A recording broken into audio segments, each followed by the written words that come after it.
Well, it's a beautiful morning here in Perth, perhaps a little chilly, but the atmosphere is building with a record 45,000 competitors almost ready to start the 2012 Chevron City to Surf for ACTIV, and what an event it should be. I'm joined by Australian marathon legend Rob de Castella.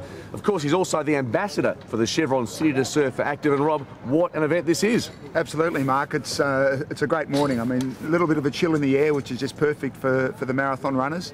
And, you know, a record crowd, 1,201 running the marathon. So we've all got our fingers crossed that one gets across the finish line and they have a record number of finishes. Let's hope 1,201 get across the finish line. Well, speaking of the marathon, 42 kilometres, as you said, a record 1,201 competitors. And what about this course? It's regarded as one of the toughest going around, but also one of the most beautiful in the world. What do you make of it? Yeah, look, it is a tough course. The first half is nice, flat and fast, but then the second half has really got some good challenging hills in it.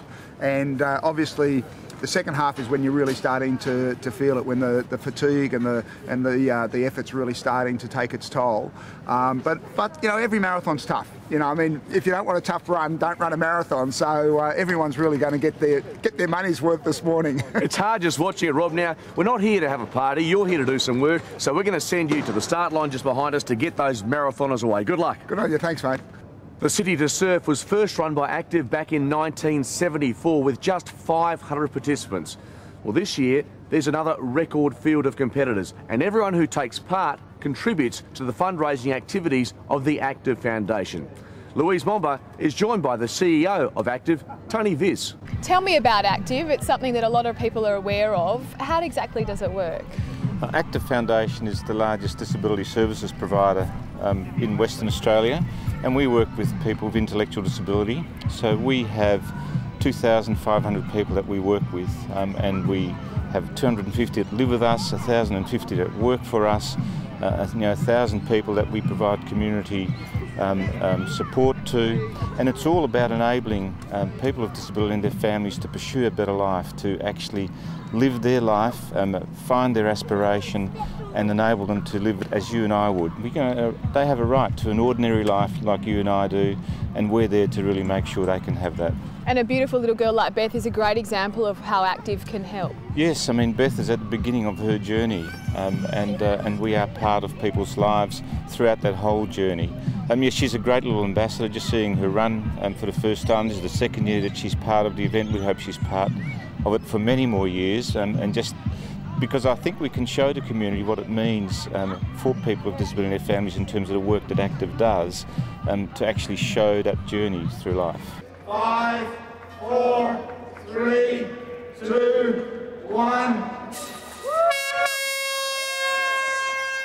Well, a 6:10 start for the marathon runners, and it's great to see so many athletes taking on the toughest endurance race in world athletics. And this is a wonderful course, a picturesque course taking in the Swan River and Kings Park. Rob, in your experience over this distance, what can you tell us about this race?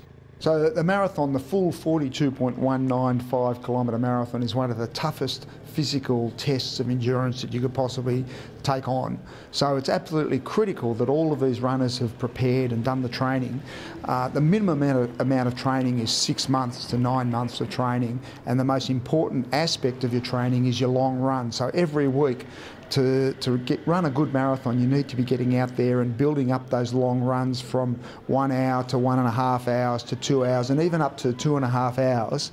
And that's what really prepares and conditions your body to be able to finish on that last 5 or 10 kilometres of the marathon. The speed work isn't quite so important. This is not about a sprint, this is about a marathon. So it's about doing the long, consistent, dedicated commitment to training over the months and months leading up to the event. The three Kenyans, Leland, Chalimo and Kemboy, have established a sizable lead coming up William Street over the rest of their rivals in this marathon. Well, the runners have just reached about the halfway point now, and they're back at the start, so they'll really be starting to settle in, because we say the marathon doesn't really start until halfway, and really it's that last 12k that the marathon is really all about. So now they're starting to focus, they're starting to get serious about the run. The first half has really just been a warm-up, and it's been nice and flat, and now we actually start to get into a few hills, and it's really going to test them.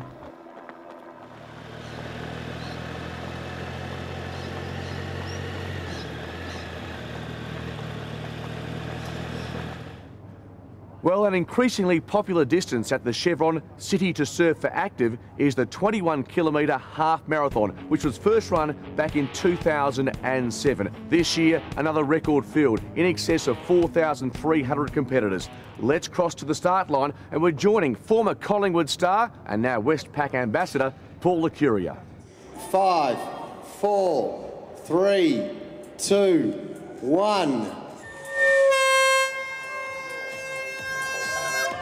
Our runners are up and going in this, the 21k race, the half marathon, the 6th year this distance has been run as a part of the Chevron City to Surf for Active, and it's wonderful to see so many participants out there.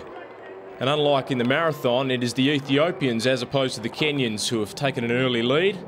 But look at the sea of faces coming up St George's Terrace.